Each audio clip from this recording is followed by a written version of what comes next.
Camile Hamilton is propped up in her hospital bed, scanning through page after page of small mugshots.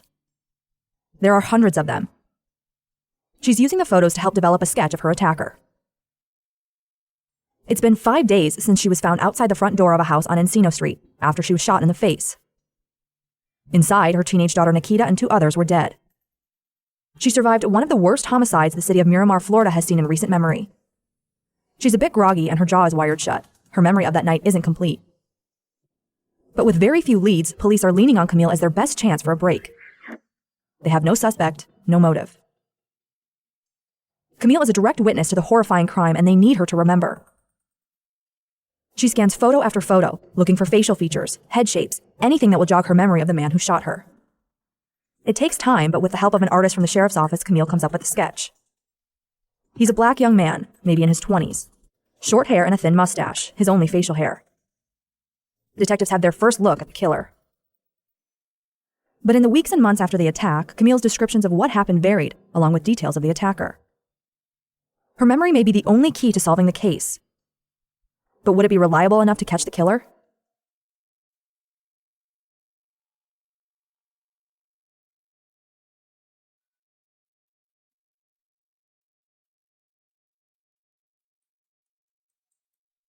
From the South Florida Sun Sentinel in association with Wondery, this is Felonious Florida, the podcast that leads you into the dark side of the Sunshine State. I'm your host, Emma Kate Austin, along with investigative reporter Stephen Hobbs. This is part 2 of the Encino Murders.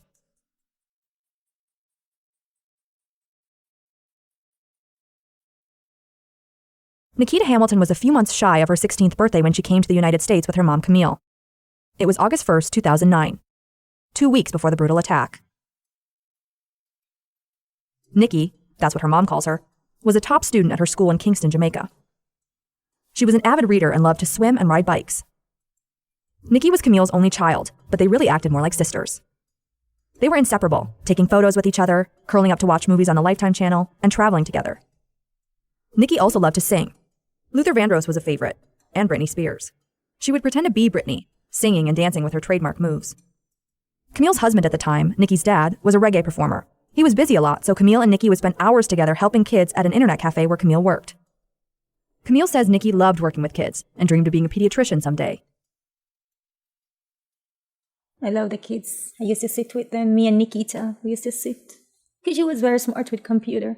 So we used to, when she finished school, we used to have the internet cafe, teaching them how to use a computer and help them with their schoolwork and give them a few minutes to play a little game and then cut the break and send them back to their schoolwork. She loved the little kids.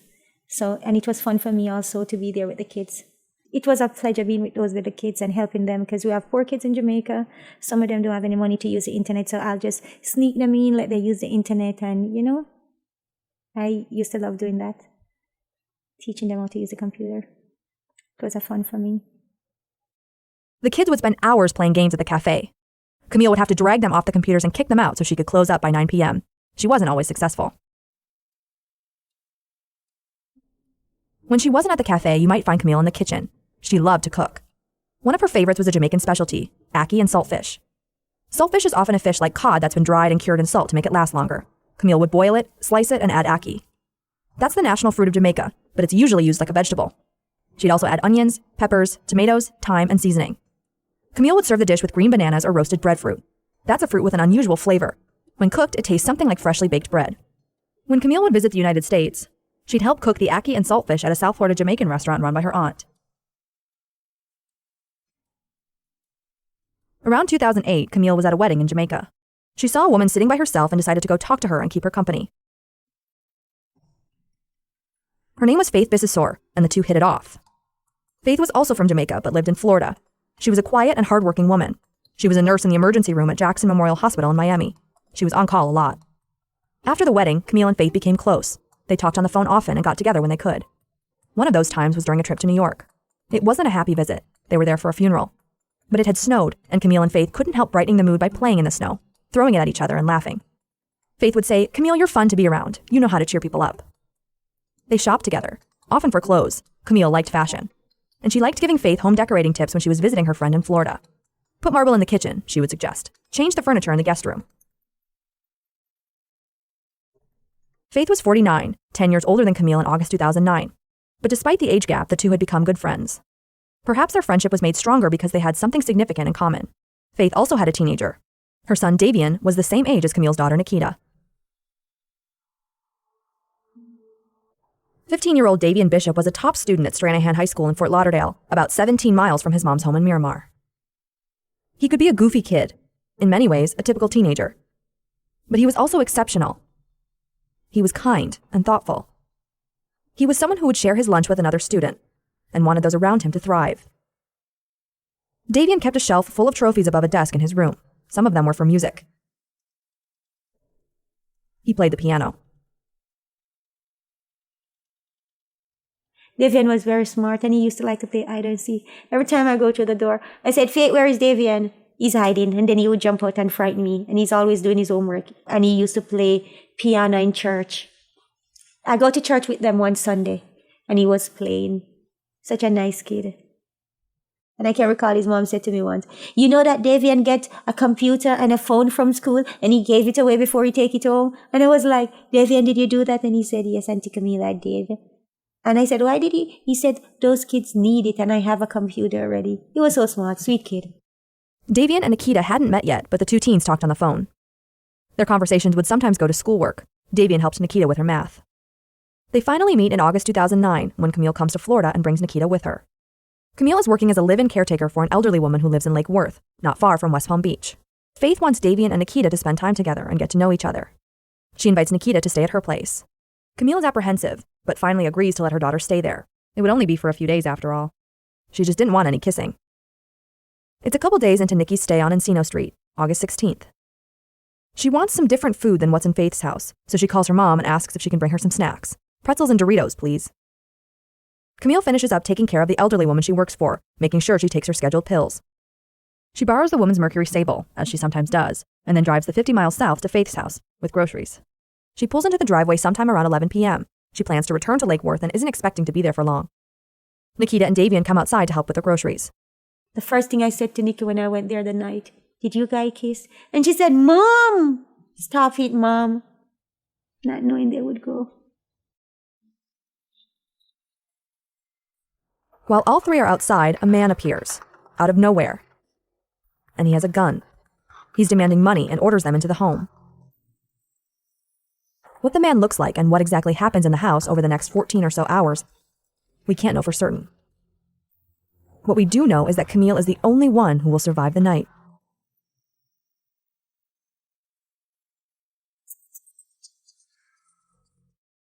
Five days after Camile Hamilton was found by police, Miramar detective Steve Toyota went by her hospital room. Earlier in the day, she had been trying to help the police artist create a sketch of her attacker. The first time Detective Toyota was here was minutes after Camile was brought in with a gunshot wound to her face. He was the first detective to interview her after the attack, but she was barely able to speak. That time, he wasn't even sure she was going to survive. But she did, and Detective Toyota's been back to the hospital since. By the visit on August 22nd, Camile had improved substantially. Toyota brought along his partner to video record the interview. Detective Hector Bertrand had been on the Miramar force for about 17 years. He and Steve Toyota were friends, too. When they were working together as narcotics detectives, they were honored together as the co-officers of the year. They were credited with seizing 30 kilos of cocaine, along with more than 400 pounds of marijuana and other illegal drugs. In Camile's hospital room, Detective Bertrand started the video camera recording, and his partner asked Camile to walk through what happened on the night of August 16th. Although the interview was recorded, Camile's jaw was wired shut, and she's at times hard to understand. Reporter Stephen Hobbs explains her recollection of the attack. Well, Camile's memory about what happened was inconsistent over the many statements that she gave to detectives. You wouldn't expect for her memory to be perfect in a situation like this. I mean, she went through a traumatic event, let alone what damage could have been caused by the bullet that hit her. But in this interview, in the 9 total recorded interviews that she gave to Detective Toyota, you really see that there are inconsistencies in some of the details that she remembers. And Toyota was concerned about some of those inconsistencies, so they did what was called a cognitive interview, where she sat down with a law enforcement officer, and it wasn't the rapid-fire responses that she was having to get at her hospital bed. She was able to sit and relax and try to tell what she remembered and recalled from those incidents. And it's not her fault that she was not able to remember every particular detail of what was going on, but it was really important for the detectives to try to get to her to remember as much as they can. It's not always clear from all of her statements how many details that she actually remembers on her own, or how many of the details were built up over the many interviews that she gave with the detective. Through all of the interviews with Camile, Detective Toyota put together bits and pieces of what happened at the Encino Street home that night. The detective would later summarize her descriptions in an arrest affidavit. It went like this. After Camile and the kids unload the car, she gets ready to leave, saying goodbye to Davian and Nikita in the driveway. Then, a man with a gun comes up to her from behind. He demands money and orders the three into the home. While inside, the man again asks for money. Camile gives him some, around $80. The man then forces them upstairs. That's where Faith is, in the master bedroom. He directs them inside her room and orders Faith to bind Davian, Nikita, and Camile's hands and feet with duct tape. Then the man tapes up Faith, and somehow the gun ends up on the floor. Camile makes a move. She crawls over and picks up the gun, then crawls away into the nearby guest bedroom. In there, Camile fires 2 shots. It doesn't appear either hit the man, and he's able to get the gun back from her. He drags her into the hallway and threatens to sexually assault her. Camile resists. And he shoots her. About 14 hours later, she wakes up. Her face is caked in dried blood, and she goes into an upstairs bathroom and tries to wash it out of her eyes. She's able to get her cell phone. She dials and a man picks up. It was a friend she had talked to the night before. She's been shot, she tells her friend. He's the one who calls 911. There's a friend of mine on the phone. She's incoherent. She said she was shot in the face. She was what in the face? Shot. She was shot in the face. She was shot in the face? Yes. It seems clear from Detective Toyota's summary what happened in the house that night, but he left out moments where she contradicted herself, including the orders she and the others were taped up, the sexual assault threat, the amount of money the man took, and her movements after she woke up. Our investigation of the many interviews and depositions Camile would give after the shooting shows that her recollections were not as clear as he made them seem. That includes her description of the attacker. At first, she initially said that she didn't really get a good look at the man. Then she said he might have had a mask or something partially covering his face, maybe a t-shirt or the collar of his shirt. And at some point, it had fallen off. But then later in that cognitive interview that she gave, she said that the best look that she got at the attacker was outside in the driveway. Obviously, if it was dark and we don't really know exactly what the lighting was like. So there was real questions about how much of his face that she actually remembered seeing. And then there were times where she said that he was maybe wearing a hat or something covering his head. Another key detail for detectives was whether or not the man was wearing gloves. So gloves were important because if the perpetrator wasn't wearing gloves, maybe DNA was left on the scene. So initially, in that first day in the hospital, she said she didn't remember the man wearing gloves.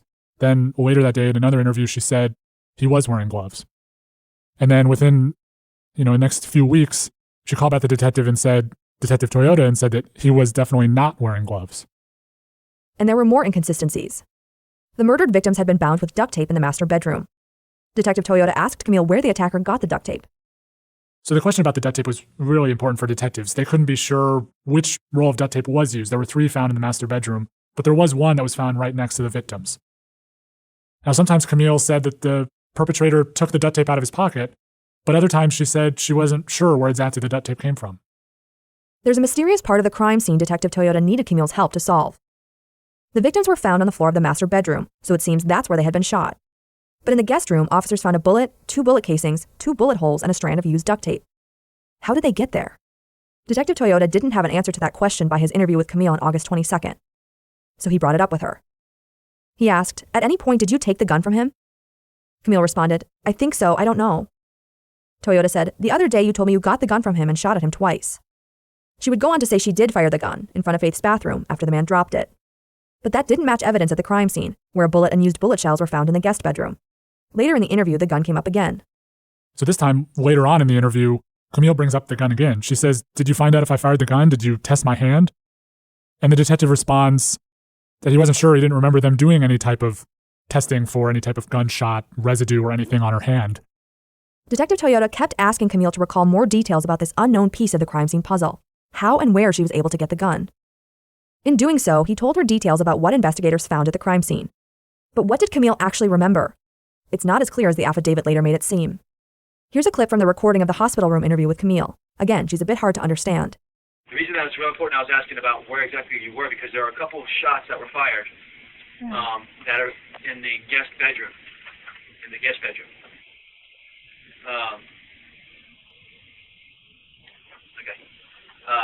And that's why I wanted to make sure when you fired the shots at him, were you in Faith's room or were you in another room? You've been in that house before, right?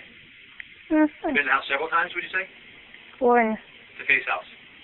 I always stay there. You always stay there. So you know the layout of the whole house, right? Mm. Davian's room, Faith's room, the bathroom. Mm-hmm. Okay. Let's see.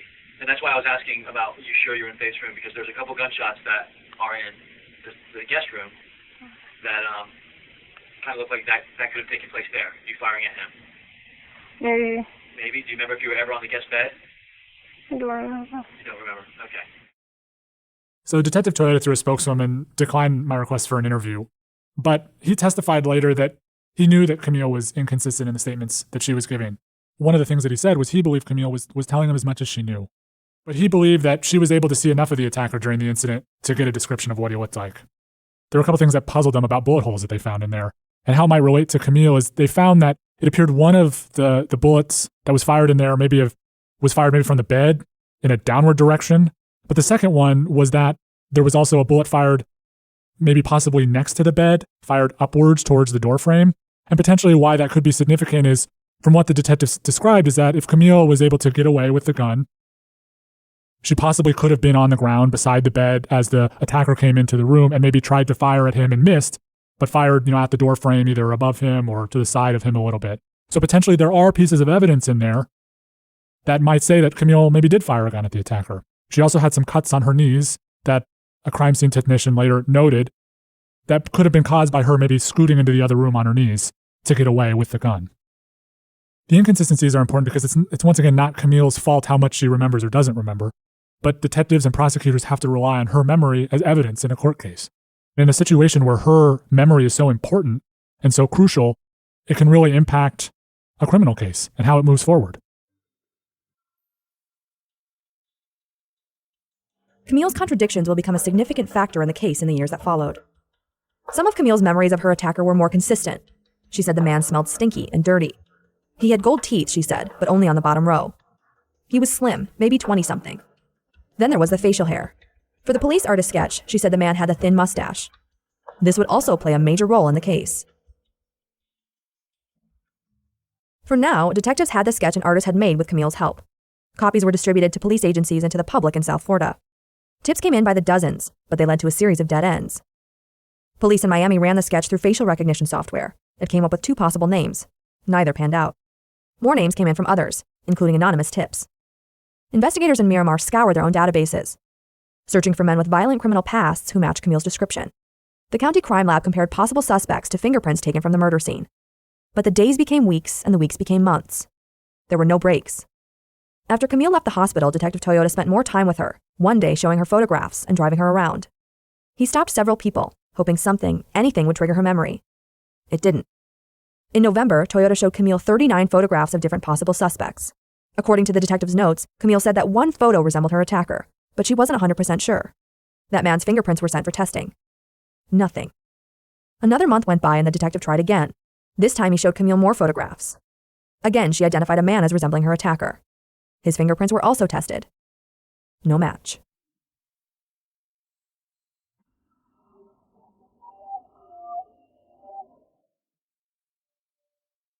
The calendar turned to 2010, and detectives kept working.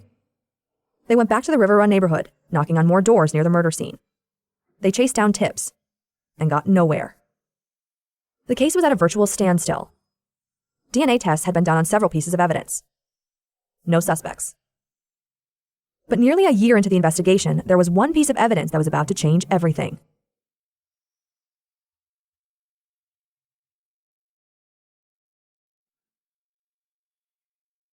The murder scene on Encino Street was bloody, and where there's blood, there are possible clues. A window and sliding glass door had red stains on them that caught the eyes of investigators. They were in the back of the house. One of the stains was on the window's frame. Another on the door handle, which could have been used by the intruder. The stains were tested to determine if they were actually blood. It's a test involving a cotton swab, a drop or 2 of water, some alcohol, an acid-based solution, and hydrogen peroxide. The swab turned pink. It was blood. The swabs were sent to the crime lab for more testing. But for some reason, the blood had been sitting out in the hot and humid Florida weather for days before it was collected. It may have degraded, and the lab was unable to find a DNA profile. Blood was found in another unusual spot. It was in the Mercury Sable that Camile Hamilton borrowed on the night of the murders. She had parked it outside the house when she got there. Police found the glove box opened and papers piled on the passenger seat and on the floor. Camile had no explanation for this. That wasn't how the car usually looked. Near the car's back window was another roll of duct tape. It's the fifth one found at the scene. 3 were in the master bedroom, plus 1 in the garage. The roll in the car was collected as evidence along with the others. But something even more interesting was discovered inside the car. Tissues with reddish stains were found on the floor in front of the passenger seat. The stains looked like blood. This time, a sample came back with a name. But that too became a dead end. The blood belonged to Camile's daughter Nikita, one of the victims in the house. Camile said she didn't know how it got there. She didn't remember any blood in the car. Detectives would never get an explanation for how Nikita's blood ended up there. 8 months have passed since the murders. It's April 21st, 2010. DNA tests on evidence from inside and outside the Encino Street home hadn't produced any suspects. They just created more questions. Still searching for a lead, detectives Steve Toyota and Hector Bertrand tried again with more forensic tests. They focused on the duct tape. And there was a lot of it. All of the murdered victims had been bound around their ankles with it. 2 had their wrists bound. A strip of tape was found in the guest bedroom. In fact, there were 5 rolls in total found at the scene. One of them was on a table along the east wall of the master bedroom, just a few feet from the victims. The detectives couldn't be sure that was the roll that was used to bind Faith, Davian, and Nikita. There were 2 others found in the same room. One on a table across the room and another in a nearby armoire. But it was the closest roll to the bodies. Thin strips had been peeled off the roll unevenly, so one side had more tape left on it than the other. A close look at the roll revealed a small, reddish stain. It could be blood, but by April 2010, parts of the tape had already been tested, and no DNA of a possible suspect had been found. Except this time, investigators had a new idea to try to get DNA off the roll. It would start with a bottle of liquid you can buy at a craft store. Undo is a household product that can help remove adhesives, like labels or tape. The idea to use it came from the County Crime Lab's DNA unit manager. A bit of a Hail Mary in a stalled investigation. An investigator put Undo on a cotton swab. He then brushed the swab on the roll of duct tape thought to have been used by the killer. If there were cells containing DNA sticking to the tape, the Undo might help free them. He swabbed different parts of the roll. Now the samples were in the hands of the lab. Detectives would have to wait to find out if the technique would pay off. DNA testing is a complicated process that takes time. The technology is constantly changing, and testing has become more sensitive over the years. It's moved beyond blood and other bodily fluids. Analysts can now use minuscule amounts of DNA, like from skin cells, to crack cases. A sample from the roll of duct tape is put in a small tube. Chemicals are added and the tube is heated. The goal is to break up cells in the sample and release their DNA.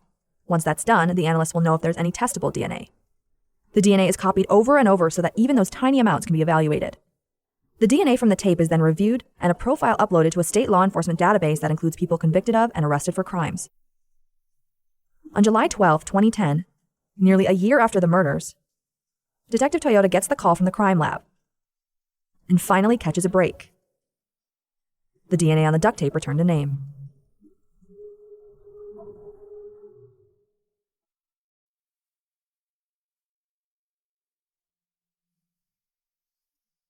He's a man who has been in prison before. Black, American, thin, and in his early 30s. Similar to what Camile Hamilton described.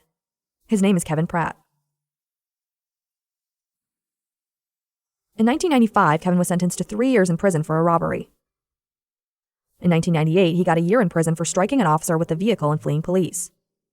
He also got charged for carrying a concealed gun during that incident. More recently, in 2008, he got arrested for a couple indecent exposure incidents, including one in Jacksonville. In that case, he pleaded no contest. He also had multiple run-ins with police across Florida, and a few months before the DNA hit had been charged with battery on a law enforcement officer and resisting arrest with violence.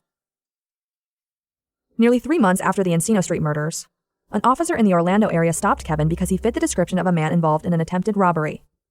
An officer collected a DNA sample even though he wasn't accused in the robbery. It was at least his second sample added to the state's database.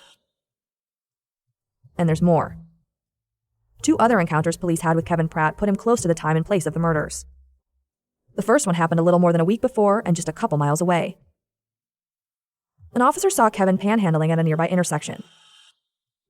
He didn't note anything in the report about Kevin's appearance, but later the officer said he remembered he had a beard.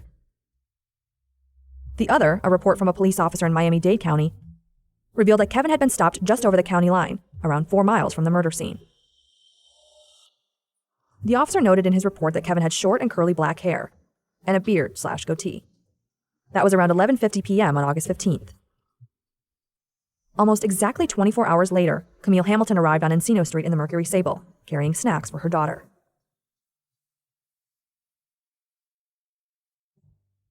Detectives had caught a huge break in the murder case.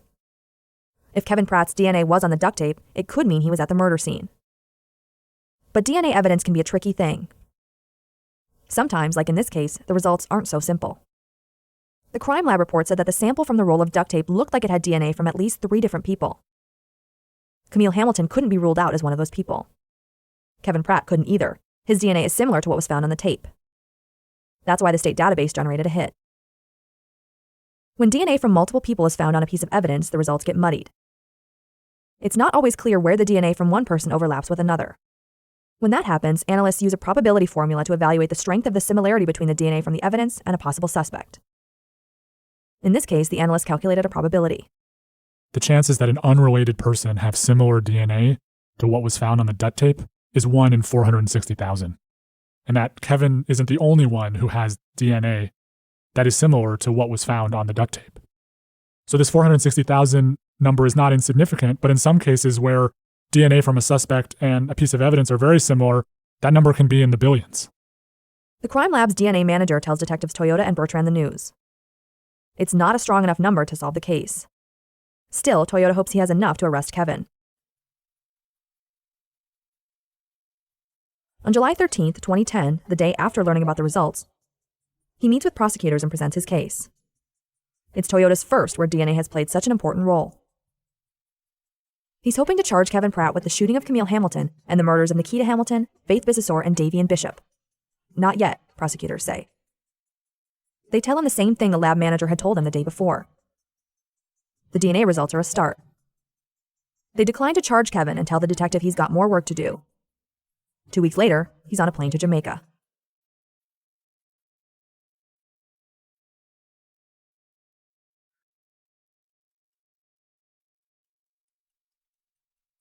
On the next episode of Felonious Florida, the Encino Murders, Camile Hamilton confronts Kevin Pratt after a lineup of possible suspects, and the encounter is explosive. Kevin insists he didn't kill anybody, but when the DNA evidence gets stronger, he faces the death penalty. As the years go on, problems with the investigation are uncovered, and suddenly the case against Kevin isn't as strong as once thought.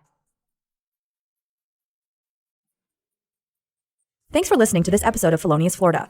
If you're enjoying the podcast, please rate us on Apple Podcasts and tell your friends about our show. It's available online at feloniousflorida.com, Apple Podcasts, Wondery.com, or wherever you listen to podcasts. You can go online to see photographs, video, and read more about the cases we're featuring at feloniousflorida.com. And be sure to follow us on Facebook, Twitter, and Instagram. Felonious Florida is produced by the South Florida Sun Sentinel and Wondery. The Encino Murders was reported and written by Stephen Hobbs. And I'm your host and sound designer, Emma Kate Austin. Our producers are David Schutz and Juan Ortega. Editing by Randy Roguski. Sound direction by Sean Pitts, with additional recordings by Carlene Jean. The Felonious Florida team includes Lisa Arthur, Dana Banker, Yuran Zhu, Danny Sanchez, and Kelly Fry.